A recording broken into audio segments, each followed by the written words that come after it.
कहानी की शुरुआत में हम लेक बोडम नाम की एक झील को देखते हैं जिसमें दो लड़कियां नहा रही थी और काफी मस्ती कर रही थी। झील किनारे ही हम एक अनजान लड़के को देखते हैं जो अपनी चाकू की धार को तेज कर रहा था। वो दोनों लड़कियों को बड़ी बेरहमी से ही मार देता है। इसके बाद कहानी कुछ सालों आगे जाती है। हम दो दोस्तों को देखते हैं जिनमें एक का नाम इलियस था। इलियस का दोस्त बताता है कि मुझे क्राइम सीन यानी जहाँ पर हादसे वगैरह हुए होते हैं ऐसी जगहों पर जाने का बहुत शौक है। साथ ही मुझे ड्राउनी और इस तरह की चीजों के बारे में जानने का भी बहुत शौक है। शुरुआत वाली लड़कियों की तस्वीर दिखाते हुए बताता है कि कुछ सालों पहले लेक बोडम नामी झील के पास इन दोनों लड़कियों का कत्ल हुआ है। तो चलो हम वहाँ चलते हैं इस बारे में तहकीक करने के लिए, छानबीन करने के लिए, क्योंकि मेरा मानना है कि वो कातिल अभी भी वही झील के पास ही रहता होगा और हम पता लगवाएंगे कि उसने लड़कियों को क्यों मारा। अब क्योंकि ये उसका दोस्त है और उसकी बात का इनकार नहीं कर सकता था तो चलने के लिए मान जाता है। इसके बाद हमें कुछ वक्त पहले की कहानी दिखाई जाती है जहाँ आइडा नाम की एक लड़की अपनी फैमिली के साथ बैठकर खाना खा रही होती है। सारे ही लोग दुखी नजर आ रही थी। फिर तभी अचानक आइडा की डैड उस पर गुस्सा करने लगती है क्योंकि कुछ टाइम पहले किसी ने आइडा की बेहोशी वाली तस्वीरें इंटरनेट पर डालकर वायरल कर दी थी, जिस वजह से उसकी डैड परेशान रहने लगी थी क्योंकि उनकी फैमिली की काफी बदनामी हो रही थी। फिर कहानी वापस से प्रेजेंट टाइम में आ जाती है जहाँ आइडा से मिलने उसकी दोस्त आती है और उसे समझाती है कि तुम पुरानी बातें भूलकर अपनी जिंदगी को अच्छे से गुजारो, नई शुरुआत करो। फिर मैं भी उन दोनों के साथ लेक बोडम पर जा रही हूँ, तो चलो तुम भी हमारे साथ, बहुत मजा आएगा और तुम्हारा मूड भी अच्छा हो जाएगा। तो इस पर आइडा मान भी जाती है।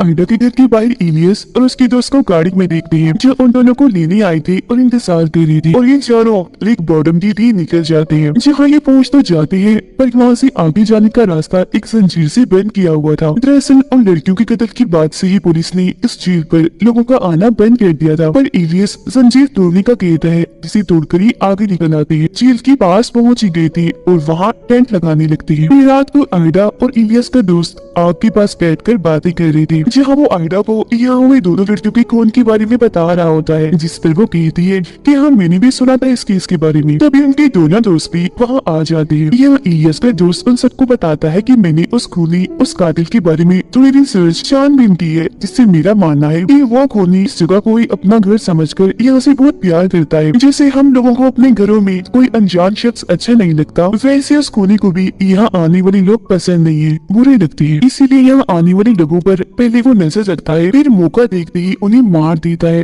वो भी काफी बेरहमी से, ताकि कोई दोबारा यहाँ आने की गलती ना करे। और अगर वो यहाँ रहता हुआ तो जरूर छुप कर वो हम पर भी नजर रख रहा होगा।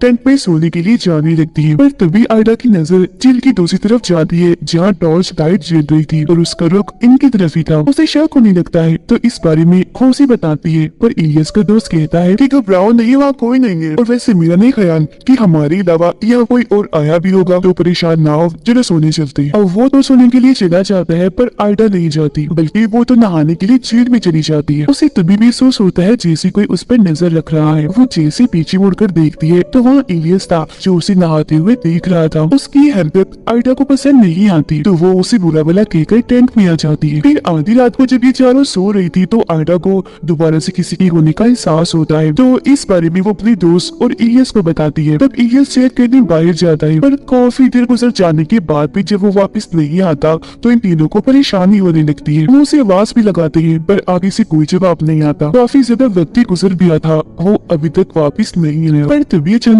एकदम से इलियस आकर इन्हें डरा देता है। कहना वॉशरूम के लिए आइडा की दोस्त को जाना था तो वो अकेली ही वहाँ से चली जाती है। उसके पीछे पीछे इलियस भी चला जाता है ताकि उसकी हिफाजत कर सके। उनके जाने के बाद जब आइडा और इलियस का दोस्त बातें कर रही थी तो तभी अचानक एक बड़ी सी लकड़ी उनके टेंट पर आकर गिरती है, जिससे वो बहुत डर जाती है। तो वो आइडा को समझाता है कि घबराओ नहीं, ये जरूर इलियस की शरारत है, वो लकड़ी गिराकर हमें डराने की कोशिश कर रहा है। इतना कहकर वो बाहर चेक करने भी जाता है पर वहाँ कोई भी नहीं होता। इसीलिए वो दोबारा टेंट के अंदर आकर आइडा को कहता है कि पक्का ये हरकत इलियस नहीं की है और जब वो वापस टेंट में आएगा तो मैं उसे सबक सिखा कर ही रहूंगा। तभी हम किसी अनजान आदमी को टेंट के बाहर देखते हैं जो चाकू से उस पर वार करके वहाँ से भाग जाता है।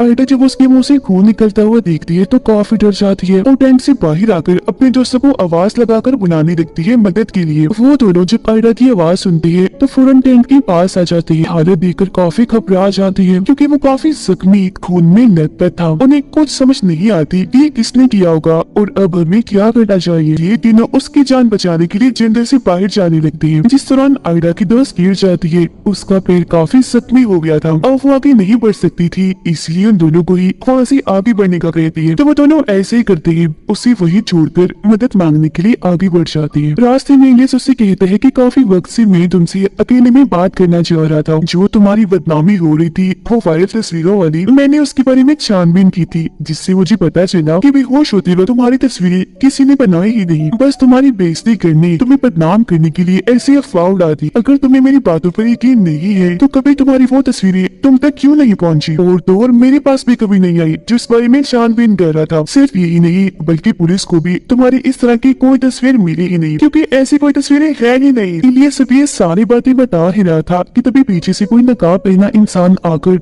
चाकू से उस पर वार कर देता है, जिससे उसकी भी वही मौत हो जाती है। फिर जैसे वो इंसान नकाब हटाता है तो हम देखते हैं कि इलियस को मारने वाला और कोई नहीं बल्कि आयडा की दोस्त थी। अब यहाँ हमें पता चलता है कि आयडा को लगता था कि उसकी जो तस्वीरें वायरल हुई थी वो इलियस ने ही की थी, जिससे बाद में बदनामी की वजह से उसे बहुत सारी मुश्किलात का सामना करना पड़ा। साथ ही उसके डैड ने भी अपनी जान ले ली। इसलिए आयडा ने फैसला किया कि वो अपना बदला इलियस से जरूर लेगी। इसलिए जब उसकी दोस्त ने उसे आकर बताया कि मैं और इलियस उसके दोस्त के साथ लेक बोर्डम जा रही है छुट्टियां मनाने, तब आयडा ने अपने दोस्त के साथ मिलकर इलियस को मारने का प्लान बनाया, जिसका मतलब था कि वो दोनों इस मकसद के लिए ही यहाँ आई थी ताकि इलियस से बदला लेकर उसे खत्म कर दे। पर वो इस सोच में थी कि इलियस को तो हमने मारा मगर उसके दोस्त को किसने मारा था। फिर यहाँ आयडा की दोस्त उससे कहती है कि अब हमें इन दोनों की लाशों को ठिकाने लगाना होगा और सुबह होने से पहले ही यहाँ से निकलकर घर पहुँचना होगा ताकि इनकी कत्ल का इल्जाम हम दोनों पर ना आए। तो इसलिए ये अपने बैग से सूट निकाल कर पहन लेती है ताकि जब ये लाशों को ठिकाने लगाए तो इनकी उंगलियों के निशान उनकी लाशों पर ना रह जाएं। फिर ये दोनों लाशों को बैग में डालकर जेल में फेंककर अपनी गाड़ी में आ जाती है। आयडा की दोस्त बताती है कि गाड़ी की चाबी तो इलियस के पास थी जब उसकी लाश के साथ जेल में चली गई है और अब क्योंकि यहाँ से निकलने का इनके पास और कोई रास्ता नहीं था तो वो जेल में जाकर चाबी लाने का फैसला करती है। फिर आयडा की दोस्त अपना वो सूट उतार कर पानी में जाती है, आखिरकार चाबी हासिल कर ही लेती है और अब ये दोनों गाड़ी में बैठकर यहाँ से निकल जाती है। जहाँ रास्ते में आयडा इलियस की बताई बातों के बारे में सोचने लगती है और इस बारे में अपनी दोस्त को भी बताती है, जिस पर उसकी दोस्त कहती है कि नहीं वो झूठ बोल रहा होगा, मैंने देखी थी तुम्हारी तस्वीरें। जो सुन आयडा को अभी भी शक होने लगता है तो वो कहती है कि अगर तुमने देखी थी तो मुझे इलियस और पुलिस को वो तस्वीरें क्यों नहीं मिली। अब आयडा के इस सवाल पर उसकी दोस्त आखिरकार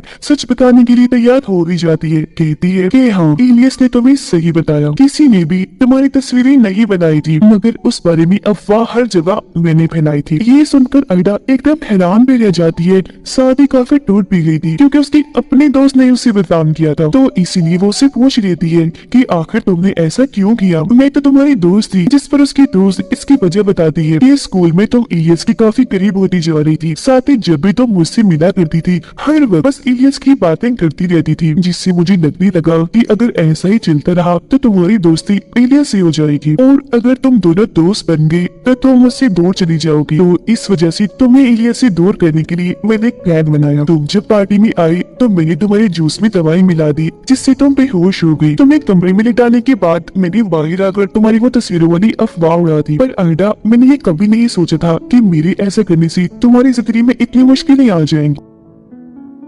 सारी बात जानने के बाद आयडा रोने लगती है और अपने दोस्त को कहती है कि तुम्हारी वजह से 3 बेकसूर लोगों की जान चली गई, यस उसका दोस्त और मेरे डैड की। अब मैं भी चुप बैठने वाली नहीं हूँ, मैं घर पहुँचकर पुलिस को ये सारी बात बता दूंगी, साथ ही इन दोनों के खून के बारे में भी कुछ नहीं छुपाऊंगी, सच बता दूंगी। ये सुनकर उसकी दोस्त ऐसा करने से मना करती है पर आयडा उसकी एक नहीं सुनती, इसलिए उसकी दोस्त गुस्से में गाड़ी में रखा हुआ रेंच उठाकर आयडा के मुंह पर मार देती है जिससे उसका खून निकलने लगता है। पलटकर आयडा भी उस पर पर वार करती है और चलती हुई गाड़ी में ही दोनों की हाथापाई होने लगती है। इसी बीच आयडा की दोस्त सड़क के बीचों बीच एक गाड़ी को खड़ा हुआ देखती है। अब एक्सीडेंट ना हो इसलिए वो गाड़ी साइड में रोक लेती है, पर गाड़ी इतनी जोर से आगे रुकती है कि छोटा सा एक्सीडेंट हो ही जाता है, जिससे आयडा बेहोश हो गई थी। गाड़ी के साथ साथ सड़क पर एक आदमी भी खड़ा हुआ है, जो अब धीरे धीरे इनकी गाड़ी की तरफ बढ़ने लगता है। ये आदमी और कोई नहीं बल्कि वही है जिसने इलियस के दोस्त को मारा था, और अब उसे अपनी तरफ आता हुआ देखकर उसकी दोस्त काफी घबरा जाती है और आयडा को होश में लाने की कोशिश करती है। इसी दौरान वो खूनी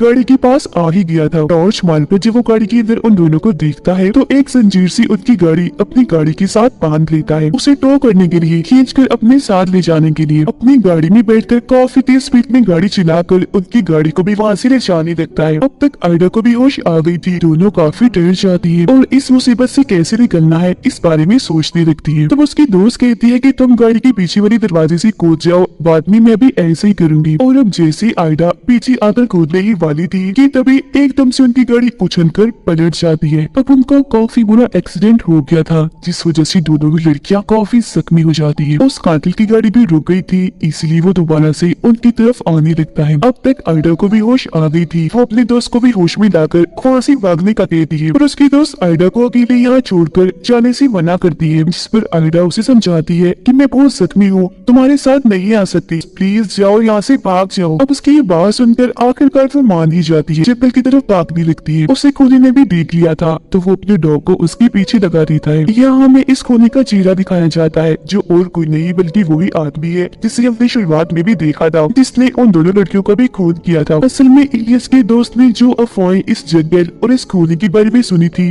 वो सब सच थी। ये कातिल कब से चारों पर नजर रख रहा था, इन्हें भी अपना शिकार बनाने के लिए। अगले सीन में हम कातिल को देखते हैं जो झील किनारे बैठा हुआ था। उसने अपने पास में आयडा और उसके दोस्त को भी पकड़ के बांधा हुआ था। उसने इनकी गाड़ी को झील में फेंक कर इन्हें यहाँ बंदी बना के रखा हुआ था। इनके हाथ पाँव बांध कर चेहरे को कपड़े से ढका हुआ था और अब वो अपने चाकू की धार को तेज कर रहा था। वो फिर उनकी तरफ बढ़ने लगता है। सबसे पहले वो आयडा को पकड़कर उसे अंडरग्राउंड जगह में फेंक देता है जहाँ बहुत सारी लाशें पड़ी हुई थी। जिसके बाद वो उसकी दोस्त को पूरी तरह तड़पा कर मार डालता है और आयडा के पास आकर उसके चेहरे पर हाथ फेरने लगता है। अगली सुबह हमें दिखाया जाता है कि खूनी ने आयडा को नहीं मारा था बल्कि उसे उसके घर के बाहर छोड़ दिया था। असल में कातिल ने ऐसा इसलिए किया था ताकि सारे कत्लों का इल्जाम आयडा के ऊपर आ जाए, क्योंकि उसकी तस्वीरों वाली बात को लेकर उसके पास वजह बन गई थी अपने दोस्तों को मारने की। उसके तीनों दोस्तों की लाशों को बरामद कर लिया जाता है और उनकी कत्ल के इल्जाम में आयडा को गिरफ्तार। हालांकि वो सबको समझाने की कोशिश करती है